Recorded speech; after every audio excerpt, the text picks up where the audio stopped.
शुरुआती दौर में सैन्य सरदारों अराजकता थी। लोंगतान केले के बागान में एक पहाड़ है जिसकी चोटी पर ताबूत और कंकाल बिखरे हैं। लोक कथाओं इस पहाड़ पर एक प्राचीन मकबरा है जिसमें देवी मागू का पार्थिव शरीर दफन है।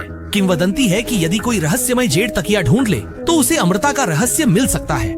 इसके अलावा वहाँ अदृश्य सोने का खजाना भी छुपा हुआ है। इस जबरदस्त लालच ने कई स्वार्थी लोगों को उकसाया और देश भर के कब्र लुटेरे भी झुंड के झुंड वहाँ पहुँचने लगे। वांग माजी भी उन्हीं में से एक था और अभी अभी उसने एक और खाली कब्र खोद निकाली है।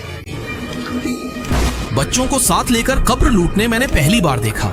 लगता है कि बच्चा भूख से मरने पर है।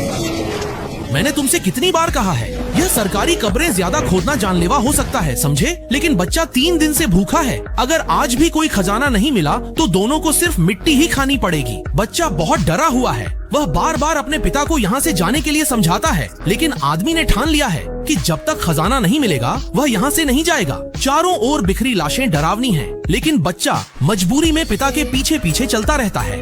लेकिन पलक झपकते ही वह आदमी अचानक गायब हो गया।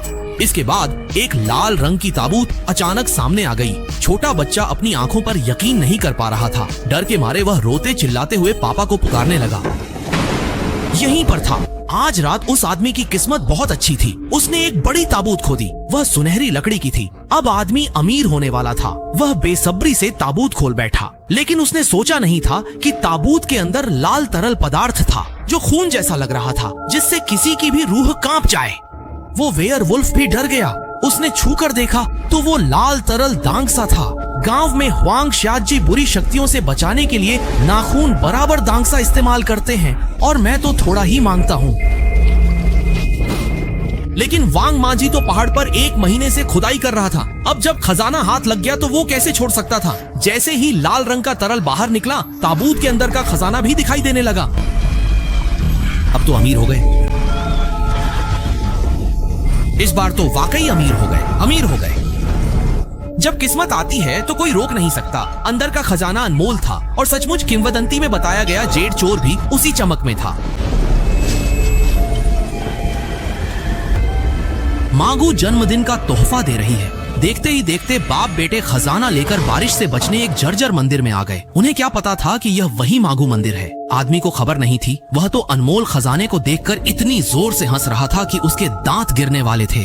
अचानक मंदिर के अंदर से एक औरत के रोने की आवाज आई। देखा तो वहाँ एक बेहद खूबसूरत युवती थी। उसके कपड़े अस्त व्यस्त थे और वह बेबस लग रही थी। वांग मांझी के मन में तुरंत बुरी नीयत आ गई। उसने ठान लिया कि उस खूबसूरत लड़की को गर्मी देने का बहाना बनाएगा। उसका बेटा चाहे जितना भी रोक ले, कोई असर नहीं हुआ। उसकी गंदी मुस्कान दर्शकों की याद दिला रही थी। वह आदमी पागलों की तरह उस औरत पर झपट पड़ा और जाय करे। जैसे ही बच्चे ने जोर से चिल्लाया, वेयरवुल्फ की चेतना भी बिखर गई। असल में ये सब उसकी कल्पना थी। वह तो कभी ताबूत से बाहर निकला ही नहीं था। हे भगवान, ये तो बहुत